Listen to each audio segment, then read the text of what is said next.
नमस्कार, मी सारिका ढोके देशमुख आणि मी तुमचं स्वागत करते त्याचं काय महाराष्ट्राचं आरोग्याचं काय या विशेष सदरामध्ये। कारण आजच्या या सदरामध्ये आपल्यासोबत जोडल्या गेलेल्या आहेत आहार तज्ञ मंजिरी कुलकर्णी या।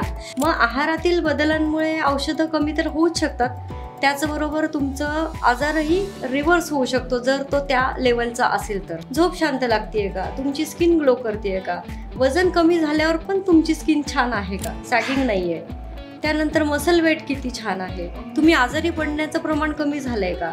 They treat there body as a dustbin, की काहीही उचला आणि याचा तुमच्या मुलांच्या शरीरावर काय परिणाम होतो हे कोणीच नाही। पण या लोकांमध्ये रिस्क अशी निर्माण होते की त्यांच्या रक्तातली चरबी वाढते। म्हणजे आजकाल तो ट्रेंड आहे, ऑफिसमध्ये कोणीतरी ऑर्डर करतं मग ते खाल्लं जातं। म्हणजे मला माझ्या शरीरासाठी काय आवश्यक आहे हेच माहिती असतं। जे जाड लोक आहेत त्यांनी तर म्हणजे त्यांचं मेटाबॉलिझम थोडंसं स्लो असतं, त्याच्यामुळे त्यांना थोडं खाल्लं तरी वजन वाढते आणि त्याचं रिपेअरिंगचं काम झोपेत चालत असतं। ते मुरमुरे क्रिस्पी राहावेत म्हणून अमोनिया गॅस भरलेला असतो। अमोनिया हा डायरेक्ट टॉक्सिक आहे। त्याचबरोबर डाळ आपण भातासोबत खातो तर त्याच्यासोबत कार्बोहायड्रेट येतात, मग हे कॉम्प्लेक्स अन्न शरीरात घेत जातं। या गोष्टी ह्या खाण्याने नाही होत, जे तुम्ही बाहेरचं खाल्ल्याने निश्चित